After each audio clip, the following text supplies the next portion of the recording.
안녕하세요. 셀프컴퓨터 회계학원 원장 김혜성입니다. 이번 시간에는 지난 116회 전산세무 2급 실무 문제를 시작해 보도록 하겠습니다. 자, 우리 백데이터는 미리 설치 다 해 주시고요. 자, 우리 그냥 바로 일반 전표 문제서부터 출발해 보도록 하겠습니다. 자, 전기에 1월 3일이고요. 1월 3일 전기에 하남상사의 상해에게 제품을 판매하고 계상하였던 외상 매출금 총 340만원 중 140만원은 하남상해가 발행 약속 어음으로 받았고요. 그리고 나머지는 보통예금 계좌로 즉시 입금받았다. 그랬으니까 외상매출금 회수한 거래죠. 그쵸? 네, 날짜는 1월 3일날. 자, 그러면 우리 일반전표서부터 시작해 보도록 하겠습니다. 일반전표에 01월 03일날 우리는 대변의 외상매출금 하남상사가 없어져야겠죠. 그쵸? 네, 금액은 340만원. 그리고 차변에 가서 받으러음 하남상에 140만원이고요. 나머지는 차변에 보통예금으로 들어오면 되겠죠. 그쵸? 이해되시죠? 네, 이렇게 풀이해 주시면 되겠고요. 자, 두 번째 문제로 넘어가 보겠습니다. 1월 15일이고요. 날짜는 1월 15일이고 영업부에서 사용할 실무 서적을 현금으로 구매를 했어요. 그리고 그냥 일반 영수증을 수취했네요. 그쵸? 금액은 여기 25,000원으로 되어 있고요. 그러면 도서인쇄비 현금 지급하였습니다. 그쵸? 1월 15일날 대변에 현금으로 25,000원. 차변에 도서인쇄비 800번대가 되겠죠. 그쵸? 800번대 도서인쇄비 25,000원 처리해 주시면 되겠고요. 자, 그 다음으로 넘어가 보도록 하겠습니다. 8월 20일이고요. 자, 월이 바뀌었어요. 그쵸? 월이 8월 20일로 바뀌었고 토지를 취득한 이후에 취득세 지방채를 보통예금 계좌에서 이체 지급했어요. 그러면 일단 취득세 원가에 포함해야 하고 지방채가 문제인데 일단 보통예금 계좌에서 지급하였습니다. 그럼 일단 대변에 보통예금은 3천만 원이 나갈 건데 문제는 여기 있는 이 지방채예요. 지방채가 공정가치는 1,050만 원인데 우리가 구입할 땐 1,200을 내고 구입을 해야지 되는 거예요. 이걸 우리는 수업 시간에 뭐라 했냐면 강제매입 국공채라고 했어요. 강제매입 국공채. 그런데 강제매입 국공채는 차액만큼 무조건 취득 원가에 포함시켜 주시면 됩니다. 그러니까 우리는 지방채는 매도가능증권으로 분류할 거 그랬으니까 공정가치만큼은 이 매도가능증권으로 분류가 되는 거고 그러면 150만 원의 차익이 생길까요? 그쵸? 액면가가 1200인데 공정가액은 1050만 원이기 때문에 150만 원만큼을 취득원가에 포함시켜 주셔야 합니다. 이해가 되실까요? 당연히 취득세는 원가에 포함이 되니까 자, 그러면 이제 우리가 전표를 한번 풀어보시면 이렇게 볼게요. 자, 전표는 우리가 8월 20일, 08월 20일 날 일단 대변에 보통예금은 무조건 3천만 원이 나가요. 액면으로 구매를 해야 하기 때문에 그리고 우리는 강제매입 국공채에 공정가치만큼은 매도가능증권으로 분류를 하라 그랬으니까 우리는 차변에 매도가능증권이 178번 쓰셔야겠고요. 매도가능증권 178번 투자자산으로 분류하시는 거고 얘가 1,050만 원이에요. 그럼 나머지 차익 1,950만 원이 생기죠. 이 1,950만 원이 모두 다 토지의 취득원가가 되게 됩니다. 그래서 강제매입 국공채는 무조건 내가 보유를 하던 즉시 처분을 하든 상관없이 지금은 보유하는 회계처리고요. 즉시 처분을 해도 둘의 차액은 무조건 발생을 하게 돼요. 둘의 차익은 무조건 발생하니까 그 차액만큼은 무조건 취득원가에 포함시켜 주셔야지 되는 게 여러분들이 문제 풀으실 때 숙제예요. 그래서 이 강제매입 국공채는 제가 세무 2급에서 너무 중요하게 유형자산단원에서 설명드리는 부분이고 여러분들이 체크를 잘 해주시기를 부탁드리도록 하겠습니다. 자, 그 다음으로 넘어가 보겠습니다. 10월 25일 날로 날짜가 변경됐고요. 직원의 급여를 보통예금 계좌에서 이체 지급했고 예수금은 하나의 계정으로 처리하라 했어요. 문제는 여기에 뭐냐면 기본급 350만 원은 기본급 맞아요. 그런데 상여금 300만 원을 상여금으로 처리해 주셔야지 됩니다. 그래서 상여금과 기본급의 계정 과목이 자 지금 제조부서라고 했죠. 제조부. 그러면 기본급은 우리가 뭘로? 임금으로 처리해 주셔야 되고 상여금은 우리가 상여금으로 처리를 해 주셔야지 된다. 요것만 잘 이해하고 계시면 될 것 같고요. 그럼 공제의 개 차인 지급에 요만큼이 우리가 또 필요로 하는 게 되겠죠. 그렇죠. 공제의 개만큼 우리 예수금 처리해 주시면 되니까. 자, 그러면 우리는 오늘 날짜는 10월 25일이고요. 10월 25일 날 우리는 차변에 임금 500번대 350 그리고 차변에 상여금 500번대 300 이렇게 처리해 주시면 되겠고 그리고 대변에 예수금 예수금의 금액은 116만 7,260원 그리고 대변에 나머지는 보통예금 계좌에서 이체 지급했죠? 그렇죠? 네, 보통예금에서 나머지는 지급했습니다. 이해가 되셨을까요? 그래서 지금 제가 전년도서부터 제가 계속 이거 상여금 계정 과목을 별도로 처리하셔야지 된다. 임금과 상여금을 별도로 처리해 주셔야지 된다. 계속 강조 드리고 있으니까 상여금이라 나오면 계정 과목이 상여금이다라는 거 여러분들이 숙지를 하시면 좋을 것 같습니다. 자, 그 다음으로 넘어가 보겠습니다. 12월 1일이고요. 12월 1일 날 지난 9월 2일 날 공장에서 사용할 목적으로 기계장치를 구매하고 아래의 전자세금 계산서를 수취하면서 미지급금으로 회계 처리 했었던 거래에 대하여 12월 1일에 카드로 결제를 하게 됐어요. 그러면 미지급금을 신용카드로 갚았다. 근데 카드 결제도 또 뭐야? 미지급금으로 처리를 해야겠죠. 그러니까 앞에 미지급금과 뒤에 미지급금이 거래처가 서로 달라요. 앞에 미지급금은 누구 거예요? 은성기계의 미지급금이 되는 거고 이 뒤에 있는 신용카드에 대한 미지급금은 신한카드가 되겠죠. 그렇죠? 그래서 미지급금의 거래처가 서로 다르기 때문에 금액은 총 토탈 2,200만 원이 되겠고요. 2,200만 원 12월 1일입니다. 12월 01일 날 우리는 차변에 미지급금 은성기계 2,200만 원이 되겠고요. 그리고 대변에 가서 다시 미지급금 이번에는 신한카드의 미지급금이 2,200이 생기면 되겠죠. 이해가 되시죠? 네. 자, 그 다음은 메인 매출 전표로 넘어가 보시도록 하겠습니다. 1월 2일이고요. 1월 2일 날. 자, 우리는 사용하던 기계장치를 매각했어요. 기계장치를 매각하면서 전자세금계산서를 발급을 했습니다. 100만원의 부가세 별도입니다. 그쵸? 100만원의 부가세 별도. 네. 자, 그 다음에, 부가세는 현금으로 받았고, 그리고 나머지 잔액은 어음으로 받았어요. 그쵸? 그런데 우리 받으러움이란 표현 쓸 수 있어요? 없어요? 없어요. 그쵸? 그래서 약속 어음으로 수취한 이 금액에 대해서는 우리가 뭘로 처리해야 돼요? 미수금으로 처리해 주셔야 합니다. 이건 엄청 많은 실수를 해요. 유형자산 매각할 때. 그래서 받으러움 처리하시면 안 된다라는 거 생각하시면 좋을 것 같아요. 자, 그러면 우리는 메인 매출 전표로 들어가서 메인 매출 전표에 1월 2일입니다. 1월 02일 날 우리는 과세 매출 기계장치 공급가액은 100만원에 10만원 거래처는 미래전자이고요. 그 다음에 붕괴는 무조건 혼합이죠. 그쵸? 붕괴는 무조건 혼합. 제품 파는 게 아니라 기계장치가 나갔어요. 취득원가 500만원으로 나가게 되었고요.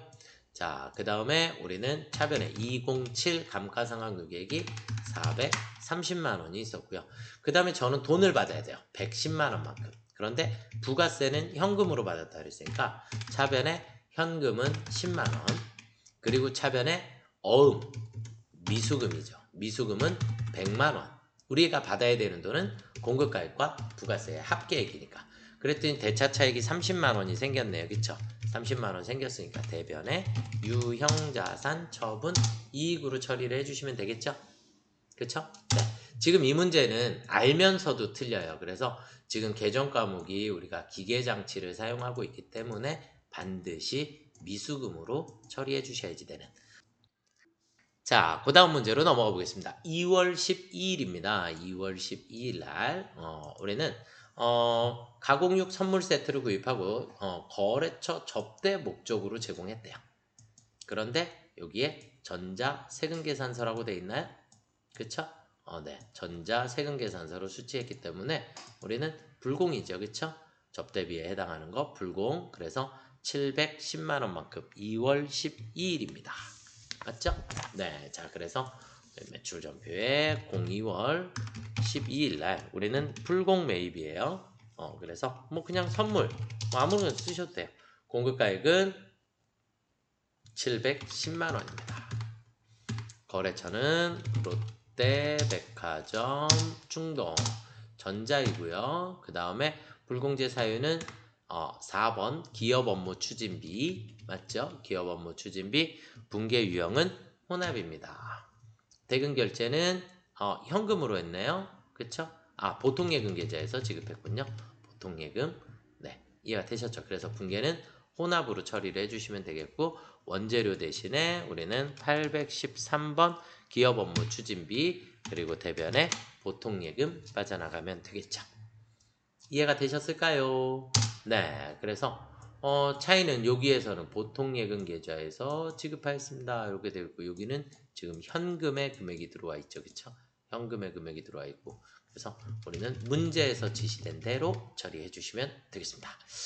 자, 그 다음은 7월 17일 날로 넘어가 보겠습니다. 7월 17일 날 내국신용장에 의해서 영세율 전자 세금 계산서를 발급하였다. 180만 원은 현금 받고 나머지는 외상으로 하였다. 1,800만 원짜리 거래네요. 그쵸?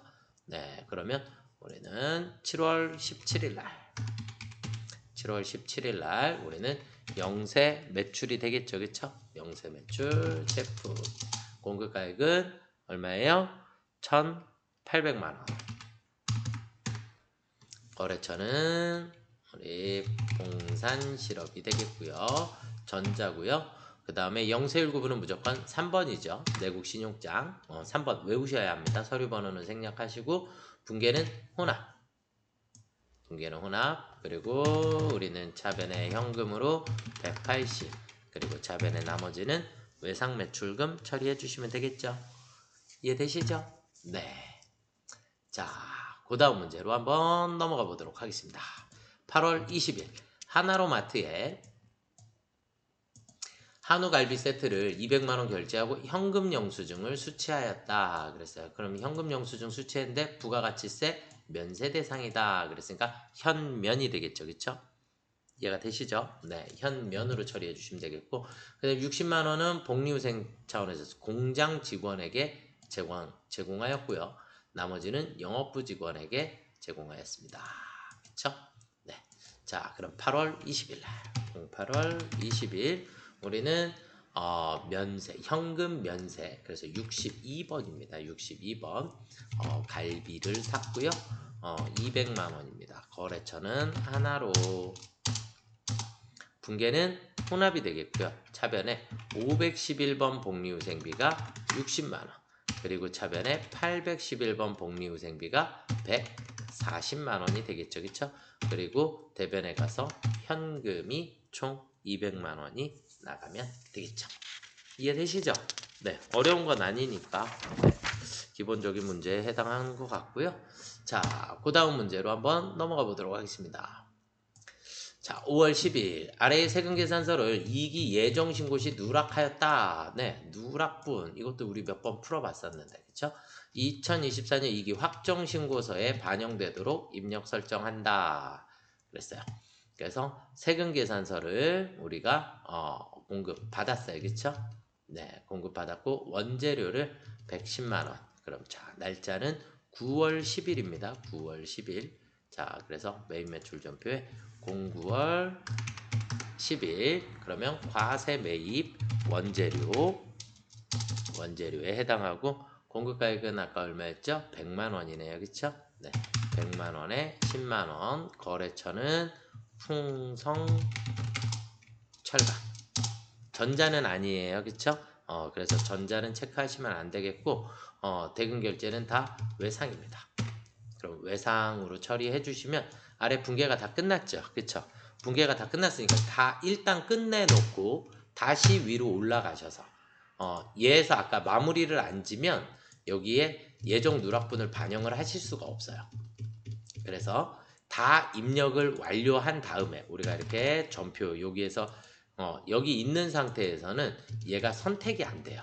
선택이 안 되기 때문에 얘를 일단 전표를 마무리를 다 하시고 다시 올라가셔서 여기 간편 집계에 있는 삼각형을 눌러주시면 예정 누락분이라고 하는 게 나오고 확정신고 개시 연월은 2024년 10월 1일입니다. 10월부터 확정이 시작이죠. 개시란 말은 시작, 확정신고 시작 연월. 그럼 확인해 주시게 되면 이렇게 누락분이라는 게 생기게 되고 얘는 부가세 신고서에 자동으로 예정 누락분으로 들어가게 됩니다.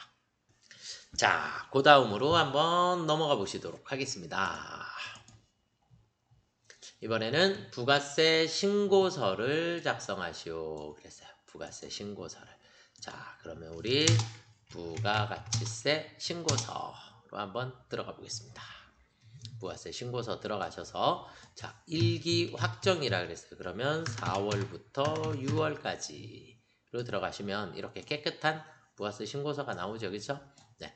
자, 첫 번째 세금 계산서 발급분 과세 매출이 2억 원이 있는데 그 중에 종이로 5천만 원이 있대요. 그럼 종이는 가산세 대상이에요. 그렇죠? 네, 종이는 가산세 대상이고 나머지는 다 전자니까 일단 세금계산서 발급분 과세 매출은 전체 총액을 모두 입력을 해주시면 되겠습니다. 그렇죠? 자, 그러면 우리 1번에다가 총 2억 원이고요. 2천만 원의 세액입니다. 그 중에 5천만 원은 가산세 대상이기 때문에 우리 가산세액에 가서 원래는 미발급 1%예요. 미발급 그러니까 여기다가 5천만 원 쓰시고 1%니까 50만 원 이렇게 써주셔도 되고요. 같은 1%이기 때문에 지연 발급에다가 쓰신 것도 정답으로 인정이 됩니다. 그래서 여기다가 그냥 5천만 원 입력해 주시면 그냥 50만 원이 바로 나와요. 그러니까 둘 중에 하나만 원칙은 밑에 미발급의 1%로 계산을 하시는 게 원칙이 되겠고요. 아시겠죠? 자, 그 다음에 당사 직원인 홍길동에게 경조사와 관련하여 연간 10만 원 상당의 제품을 무상으로 제공했대요. 그럼 우리 회사에서 직원에게 경조사 물품으로 제공을 했는데 10만 원까지는 여기에서 이제 중요한 건 연간 10만 원까지는 무상 제공이 가능합니다. 과세 대상이 아니에요. 그래서 10만 원 초과분에 대해서만 과세가 돼요. 초과분만 부가세 과세가 되기 때문에 예를 들어서 여기서 문제가 100만 원을 제공하였다. 그럼 10만 원까지는 된다 그랬죠. 그러면 90만 원만큼만 우리 부가세 신고서에 간주공급란 4번에다가 넣어주시면 됩니다. 이해되셨죠? 이거는 조금 체크해 두시고 알아두시면 좋아요. 그래서 간주공급에 해당하게 되면 직원들한테 제공하는 건 얼마까지 가능하다? 10만 원까지는 무상 제공이 가능하다. 그 초과분에 대해서는 과세 대상이 되기 때문에 초과분 과세 대상이기 때문에 90만 원에 만약에 100만 원을 지급해 줬으면 90만 원에 대해서만 부가세 9만 원이 발생을 하게 됩니다. 이해가 되셨죠? 자, 그래서 지금은 10만 원을 제공했으니까 10만 원까지 무상 제공해줘도 과세 대상이 아니니까 입력 자체를 하시면 안 되는 거예요. 자, 그 다음 대손이 확정된 외상매출금 165만 원에 대하여 대손세액 공제. 그럼 부가세만 15만 원이겠네요. 그쵸? 네, 나누기 11 해주시면 됩니다. 그러면 대손세액 가감에다가 어떻게 써야 돼요? 마이너스 15만 원. 대손은 무조건 대손이 발생하면 음수로 입력하시는 거예요. 아시겠죠? 그 다음에 대손 채권을 회수했을 땐 부가세를 뱉어내야 하기 때문에 그때는 양수로 입력해 주시면 됩니다. 아시겠죠? 그래서 지금은 대손이 발생했으니까 대손이 확정됐으니까 음수로 입력해 주신다라는 거 체크해 두시면 좋을 것 같아요. 자, 그 다음 매입 자료로 넘어가 볼게요. 다음 수취한 매입 세금 계산서 1억 2천만 원이고요. 승용차 1000cc 경차니까 가능하죠. 그쵸? 그런데 일단 가능은 한데 매입세 공제 가능은 한데 우리는 어디에다가 입력해야 돼요? 얘는 고정자산에다가 입력해 주셔야 돼요. 그쵸? 자, 그리고 접대 목적에 해당하는 거 500만 원에 대해서는 접대 목적은 불공이죠. 그쵸? 그래서 접대 목적은 일반 매입에 우선 입력, 그리고 불공에 추가 입력. 불공은 항상 넣었다 빼주셔야지 된다. 그래서 그럼 일단 지금 여기에 있는 1억 2천만 원 중에서 2천만 원만 고정자산 매입이니까 일반 매입은 1억, 고정자산 매입은 2천. 여기까지를 일단 먼저 입력을 해볼게요. 자, 그러면 우리는 매입에 일반 매입은 1억에 1천만 원. 매입은 부가세 직접 입력하셔야 돼요. 고정자산 매입이 2천만 원에 200만 원. 여기까지 입력해 주시고 일반 매입 안에 500만 원이 포함되어 있기 때문에 500만 원은 추가로 불공 16번에 공제받지 못할 매입세액에 500만 원을 추가로 입력을 해 주시면 됩니다. 이해가 되셨을까요? 결론은 500만 원을 제외한 게 내 매입이니까 1억 1,500이 내 매입 맞죠? 그렇죠? 그래서 매입의 개는 1억 1,500에 1,150만 원의 부가세가 나오면 정답입니다. 이해가 되셨을까요?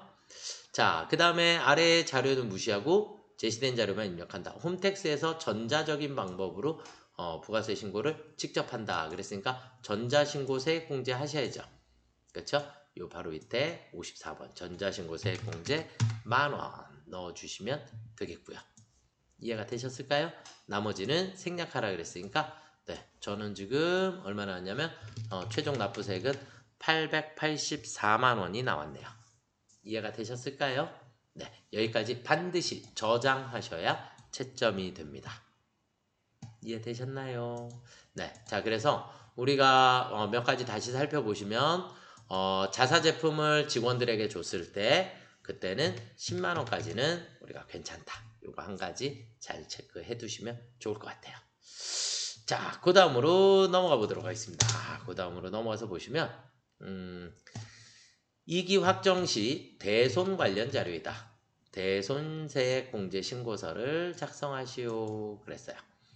그러면 모든 거래는 부가세 과세 대상에 해당한다 그랬으니까 자 미수금 파산이니까 뭐 파산은 당연히 되겠고 소멸시효 완성도 당연히 되겠고 부도는 6개월 후 그랬으니까 부도 발생일이 지금 5월 19일이니까 6개월 후면 2024년 어떻게 돼요?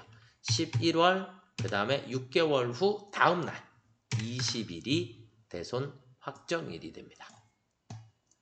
그래서 이것도 계산하실 수 있어야 돼요. 부도는 무조건 6개월 후 다음 날. 아시겠죠? 자, 그 다음은 또 부도가 발생했어요. 12월 19일이니까 제 생일이에요. 네. 12월 19일이니까 다음 연도로 넘어가게 되면 어떻게 되죠? 1, 2, 3, 4, 5, 6월 19일이니까 2025년 06월 20일이 되겠죠. 다음 날이니까. 결국 2025년이 돼야 대손이 확정되기 때문에 얘는 사용할 수 없다. 그러니까 지금 이 거래는 입력 자체를 하시면 안 됩니다. 대손세 공제 대상이 아니니까.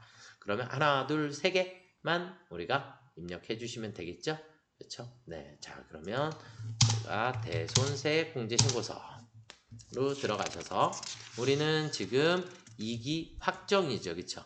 2기 확정. 그래서 10월부터 12월로 들어가 주시면 될 것 같고요. 자, 3개의 거래를 순서대로 입력을 해주시면 됩니다. 당초 공급일 2023년 05월 03일, 대손 확정일은 2024년 10월 05일 날이고요. 대손금액 1,100만원, 거래처는 F2 눌러서 가경, 거래처 파산입니다. 자, 두 번째 거래는 당초 공급일은 2021년 10월 10일이 되겠고요. 대손 확정일은 2024년 10월 24일 날 대손 금액 2,200만 원이 되겠고요. 거래처는 FE 용암.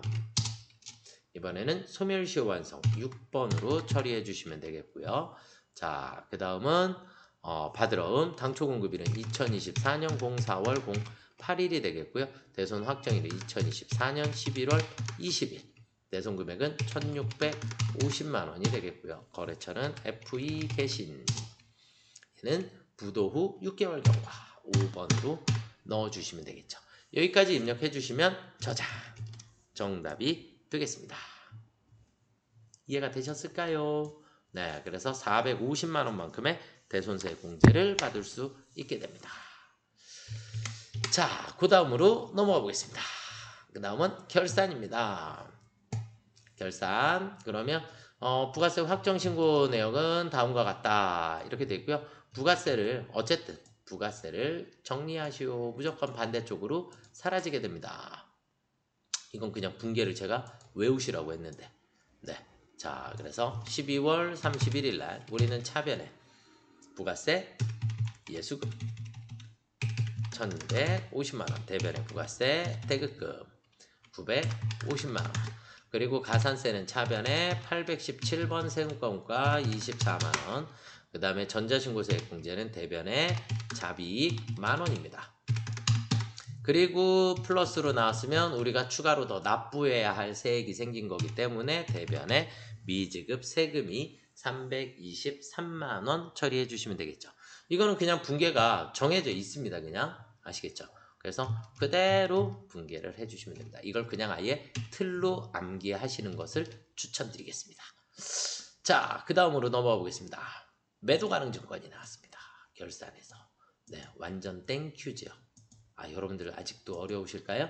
자, 그럼 처음에 취득했을 때 공정가치, 그럼 전년도 말에 80만 원이니까, 자, 우리가 100만 원이 80만 원이 됐으니까 2023년 12월 31일 현재에 우리는 매도 가능 증권 평가 손실이 20만 원만큼이 있어야겠죠. 그쵸? 그리고 이 시점에 공정가치라고 되어 있는 이 금액이 바로 장부가가 됩니다. 항상 평가라는 과정을 거치게 되면 이 금액을 우리는 장부가라고 하는 거예요. 그럼 이 장부가 80만 원짜리가 2024년에 200만 원이 됐으니까 그럼 120만 원만큼의 가치가 올라갔나요? 그렇죠? 그러면 2024년 12월 31일 현재 매도 가능 증권의 가치가 상승했어요. 얼마? 120만 원만큼. 120만 원만큼. 그런데 우리는 1순위로 뭘로 먼저 메꿔야 돼요? 손실 20만 원을 먼저 갖다 메꿔주고, 그리고 나면 이제 이익이 얼마가 생기더라? 100만 원만큼의 이익이 생기더라. 이게 끝이에요. 그래서 이 회계 처리를 해주시면 됩니다. 아시겠죠? 그러면 자산의 가치가 상승을 했으니까 우리는 차변에 매도 가능 증권 178번입니다. 매도 가능 증권 자산이 120만 원만큼 증가를 하게 됐고, 대변에 가서 이익으로 처리를 해야 할 건데 1순위는 매도 가능 증권 평가 손실을 먼저 20만 원 메꿔주고, 그리고 대변에 매도 가능 증권 평가 이익이 100만 원이 생기면 정답이 되겠습니다. 아시겠죠? 그래서 결론적으로 남는 평가 이익은 최종적으로는 취득가액하고, 취득가액이 100만 원이죠.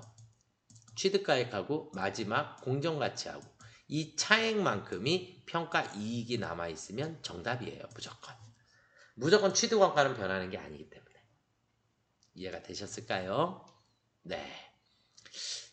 이거 매도 가능 증권도 여러분들 제가 영상 만들어져 있으니까 꼭 확인 한번 해 주시기 바라겠습니다. 단기 매매 증권하고 매도 가능 증권을 반드시 세무이급은 구분하실 수 있으셔야 합니다. 아시겠죠? 자, 그 다음으로 넘어가 보도록 하겠습니다. 자, 9월 1일에 자동차 보험에 가입하고 1년분 납부했대요. 그러면 8개월분 80만 원만큼이 성급이 될까요? 그렇죠? 너무 쉽게 빨리 가버렸나요? 네, 자, 우리 120만 원에 대해서 120만 원 1년분이니까 내년 8월 31일 것까지 납부가 돼 있는 상태겠죠. 그렇죠? 그래서 곱하기 8 나누기 12. 그럼 80만 원만큼의 뭐가 생겼다? 선급 비용이 생겼다. 맞죠? 네, 자 그러면 우리는 차변에 선급 비용 80만 원 그리고 대변에 가서 뭐라고 하면 돼요? 보험료 821번인가요? 네, 821번 보험료 80만 원 이렇게 처리해 주시면 되겠죠? 네.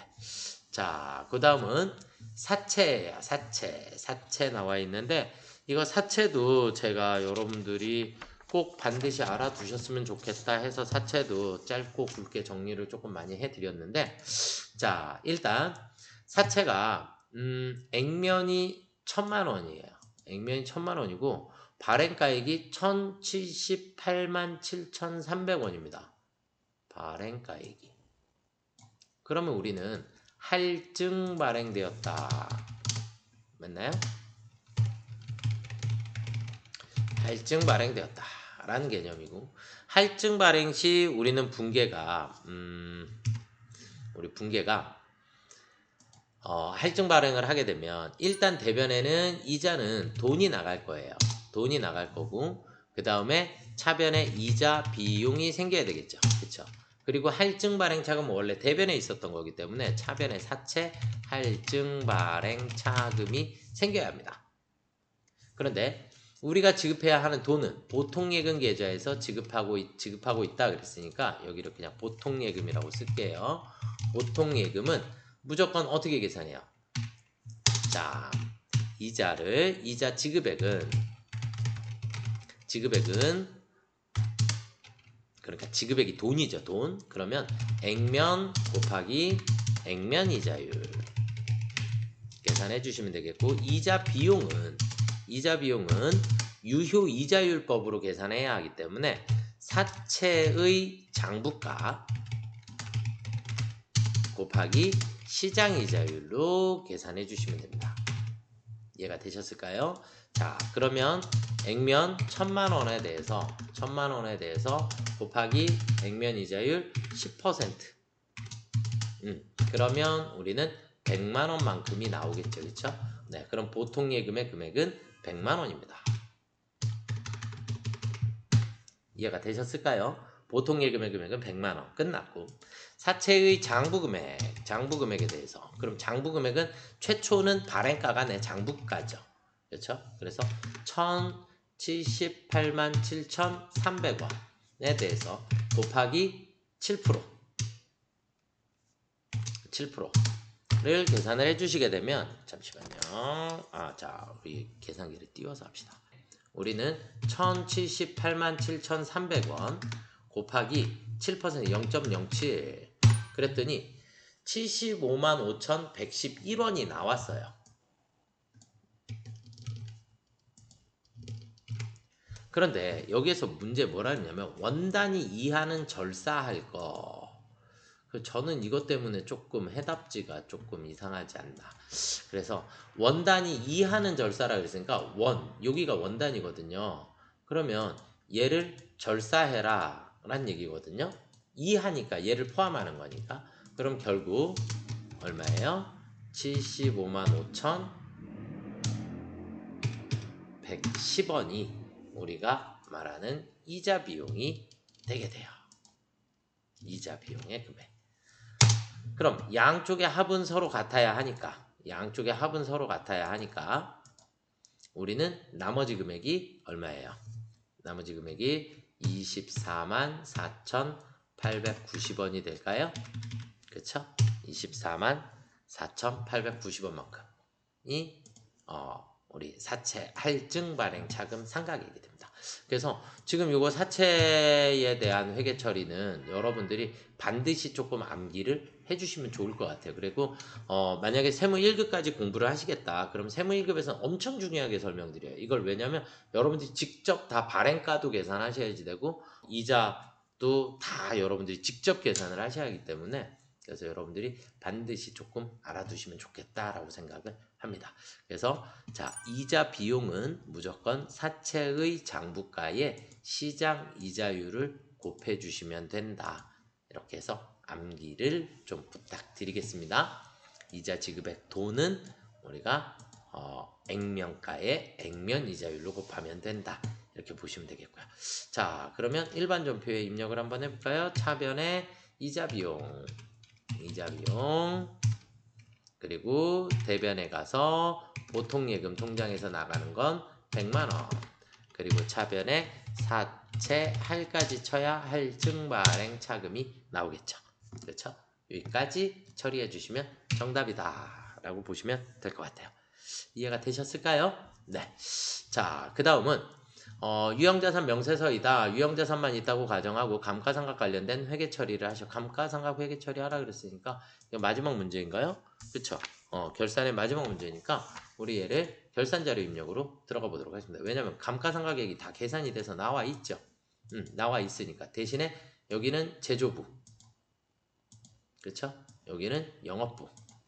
요것만 구분을 조금 해주시면 돼요. 그쵸? 자, 그러면 우리는 결산자료 입력으로 가서 결산자료 입력으로 들어가셔서 엔터 쳐주시고요. 감가상각은 경비에 있는 일반 감가상각비, 얘가 화면 꼭대기로 올라가게 이렇게 맞춰주시면 여기에도 감가상각비가 있고 여기도 감가상각비가 있어요. 얘가 500번대.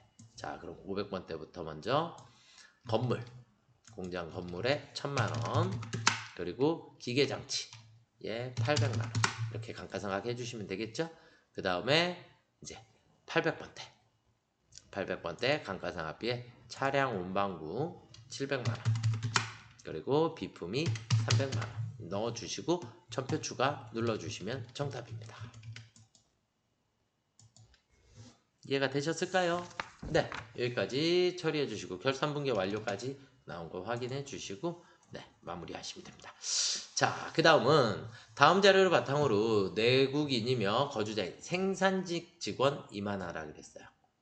생산직 직원 세부담 최소화되도록 사원 등록 메뉴에 기본사항 탭을 작성을 하고요.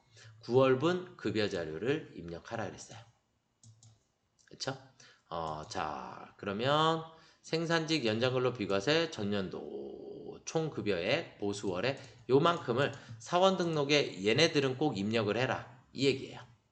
아시겠죠? 그리고 여기에 보수월액은 180만원으로 신고하였습니다. 이렇게 나와 있죠.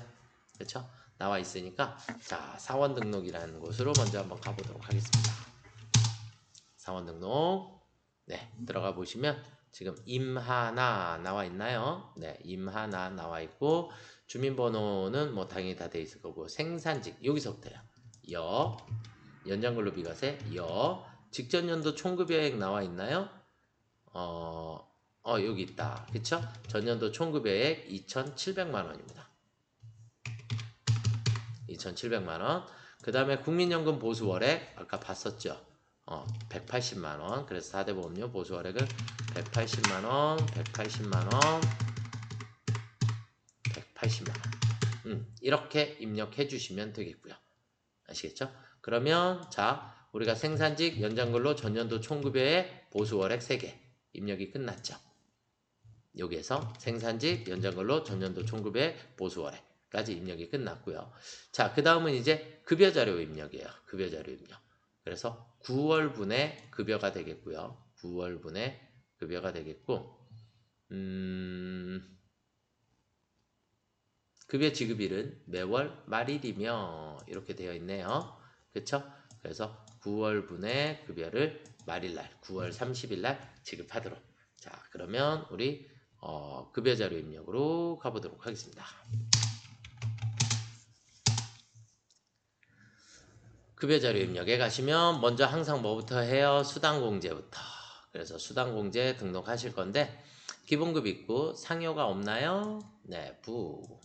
직책도 없어요. 부. 월차도 없고요. 부. 그 다음에 식대 20만원이 있는데 식사 제공하지 않으면 매월 지급하고 있다. 그러니까 식대 비과세 맞죠?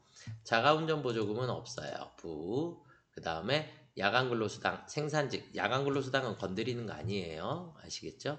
그냥 있으면 있는 대로. 그 다음에 과세의 시내 교통비, 그 다음에 비과세의 출산 보육수당 가로 열고 육아수당. 그래서 F2 눌러서 육아수당 찾아주시면 되겠죠. 그쵸? 네. 이해가 되실까요?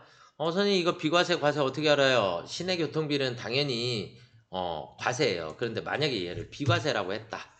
그러면 F2 눌러서 시내 교통비 있는지 찾아보세요. 없지요? 그러면 없으니까 다시 가서 과세로 바꿔주시면 돼요. 출산보육수당은 일단 비과세에 출산보육수당 쓰시고 F2 눌러서 출산보육수당이 있는지 확인. 그러면 비과세 쓰시면 됩니다. 아시겠죠? 네, 이렇게 해주시면 되겠고요. 자, 그러면 등록이 다 완료가 됐고요. 9월분이고요. 9월 말일날 30일날 지금 임하나에 대한 기본급 150만원, 식대가 20, 야간근로 220, 시내교통비 30, 보육수당 10만원. 이해가 되셨을까요? 나머지는 자동으로 계산돼서 나오는 거니까 우리가 따로 건드리실 필요가 없겠죠. 이해가 되셨을까요? 네, 이렇게 해서 급여 지급을 마무리해 주시면 되겠습니다. 자, 그 다음으로 넘어가 볼까요?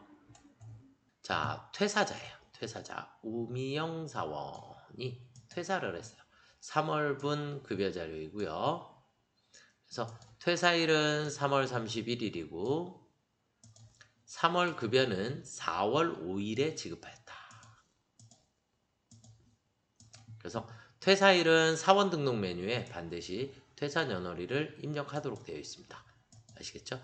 급여자료 입력해 주시고 원천징수 이행사항 신고서 작성하고 중도퇴사자 정산 이용하라 그랬어요. 이해되셨죠? 자, 그러면 우리는 일단 사원 등록이라는 데로 먼저 가셔서 사원 등록에 우미영 찾아가신 다음에 우미영의 제일 마지막에 퇴사연월일, 그래서 퇴사연월이 2024년 03월 31일 날 퇴사했습니다. 2월은 하지 않습니다. 무슨 퇴사인지는 안 나와 있으니까 원래 기본적으로는 우리가 개인 사정으로 위한 자발적 퇴사, 자진 퇴사 뭐 이런 걸로 쓰게 되는데 이거는 F2 누르면 나와요. 이건 문제상에서 주어져 있을 땐 하시면 되겠고 지금은 없으니까 우리가 뭐 퇴사 사유까지는 체크를 안 해주셔도 상관없으실 것 같아요. 이해가 되셨죠? 자, 퇴사를 하게 되면 이렇게 빨간 색깔로 바뀌게 됩니다. 자, 그리고 난 다음에 급여 지급일은 3월분의 급여를 4월 5일에 지급을 했습니다. 자, 그럼 우리는 급여 자료 입력. 급여 자료 입력에 가셔서 03월의 급여를 04월 5일날 지급을 하게 됐어요. 저널 데이터 복사하시겠습니까? 그냥 아니요 할게요. 예 하셔도 상관은 없을 것 같아요. 그래도 자, 들어와 있는데 270만원, 20만원, 국민연금, 건강보험료, 장기요양보험료, 고용보험료 해서 엔터를 치고 소득세로 넘어가게 되면 원래 여기서 중도퇴사자 정산이 나와야 돼요. 근데 지금 중도퇴사자 정산을 눌러보겠습니다. 그러면 기본적인 게 다 나오니까 그냥 급여 반영 눌러주시기만 하면 됩니다. 급여 반영 눌러주시면 여기처럼 똑같이 마이너스 96,500원 만큼의 세액이 중도퇴사자 정산이라고 하는 게 산출이 되겠죠. 그래서 중도퇴사자 정산까지 해주시면 정답입니다. 여기서 이제 한 가지 귀속연월은 3월이고 지급은 4월 5일날 지급했어요. 그렇죠? 여기까지 급여자료 입력은 끝났고요. 문제상에서 원천징수 이행사항, 급여자료 입력과 원천징수 이행사항 신고서를 작성하라고 했기 때문에 우리는 원천징수 이행사항 신고서를 작성하셔야 합니다. 원천징수 이행사항 신고서. 얘를 입력하실 때 귀속기간은 3월입니다. 03 지급은 04. 이해가 되셨을까요? 네, 정기신고 잠시만요 를 눌러주시면 이렇게 해서 당월 지급액 그 다음에 우리 중도퇴사자 정산까지 기본적으로 나오게 돼요. 이해가 되셨을까요? 네, 그래서 마이너스 96,500원 확인해 주시고 반드시 ESC 빠져나가시면서 뭐 하셔야지 돼요? 저장해 주셔야겠죠? 그쵸? ESC 빠져나가시면서 반드시 저장해 주셔야지만 정답이 되겠습니다. 이해가 되셨을까요? 네. 자, 그 다음 문제로 넘어가 보겠습니다. 다음 자료를 이용하여 이미 작성된 원천징수 이행사항 신고서를 조회하여 마감하고 이미 작성되어 있대요. 이미 작성되어 있다 그랬고 홈택스에서 전자신고를 하시오 이렇게 돼 있어요. 그럼 우리 부가세에서 이거 많이 해봤죠? 부가세에서 한 거랑 똑같아요. 부가세랑 똑같고 귀속월, 지급월 모두 10월입니다. 그쵸? 네. 자, 그러면 우리 다시 원천징수 이행사항 신고서 들어가셔서 우리 10월 들어가 보시면 기본적으로 두 개가 다 나와 있죠. 데이터가. 그쵸? 2명 700만원 소득세까지 모두 다 나와 있죠. 그런가요? 네. 자, 위에 자료를 바탕으로 우리 문제에서 시키는 대로 순서대로 하시면 돼요. 신고서 작성되어 있고요. 신고서 마감하고 전자신고하고 변환하는 순으로 진행한다. 그랬으니까 마감하시면 돼요. 여기에서 마감. 그래서 마감 눌러주시면 이렇게 마감이란 빨간 색깔이 생겨요. 얘가 마감이 되어 있어야 그 다음에 이제 전자신고라는 걸 하실 수 있어요. 전자신고. 그럼 우리가 전자신고가 이렇게 두 개예요. 부가세에 대한 거, 원천세에 대한 거. 그럼 원천세에 대한 전자신고를 선택해 주시면 되겠고요. 그러면 이렇게 나와요. 그러면 지급기간이 몇 월이었다고요? 10월. 엔터 치시면 이렇게 선진테크의 10월 정기분에 대한 게 나오게 돼요. 이해되셨을까요? 그럼 기본적으로 이제 제작하도록 하겠습니다. 제작 생성되었습니다. 비밀번호 입력하라 그랬는데 우리 아까 확인하셨나요? 1, 2, 3, 4, 5, 6, 7, 8, 9. 그래서 전자신고에 1, 2, 3, 4, 5, 6, 7, 8, 9까지 있었나요? 그쵸? 1, 2, 3, 4, 5, 6, 7, 8, 9까지. 이해가 되셨죠? 자, 탭 1, 2, 3, 4, 5, 6, 7, 8, 9 확인. 그러면 성공적으로 암호화되었습니다. 그러고 나면 홈택스 바로 가기 들어가시면 이렇게 메인 화면 나오는데 얘는 페이크예요. 네. 자, 그리고 원천세 가서 찾아보기 쭉 내려가시면 오늘 날짜에 이렇게 파일이 하나가 나타나게 돼요. 그래서 열기 열렸죠? 자, 그리고 난 다음에 형식 검증 1, 2, 3, 4, 5, 6, 7, 8, 9 확인 결과 확인 내용 검증 결과 확인 전자파일 제출하기 확인 네, 닫기 여기까지 처리해 주시면 무조건 정답입니다. 그렇게 해서 네, 전자파일 제출까지 모두 맞춰봤고요. 생각보다 이번 시험의 합격률이 조금 많이 낮게 나왔어요. 근데 저는 조금 공부하신 분들은 오히려 문제가 조금 쉽지 않았을까라는 생각도 조금 들고요. 자, 중도 퇴사자 정산이다라고 하는 것도 여러분들이 조금 알아두셔야지 될 아주 중요한 문제고 제가 수업 나갈 때는 평소에 제일 마지막 날 시험 보기 전날 퇴사자들을 정리를 조금 해주는 편이라 마지막에 꼭 체크를 조금 해주시면 좋을 것 같고 그 다음에는 우리가 이 사채 이자 계산했던 게 조금 어려웠었던 문제 중에 하나였다라고 생각이 듭니다. 그래서 여러분들이 문제 다시 한번 꼭 살펴보시면서 복습을 꼭 해주시기를 부탁드리겠습니다. 네, 그리고 다음 시험에 좋은 결과 있기를 기원하도록 하겠습니다. 수고들 많이 하셨습니다.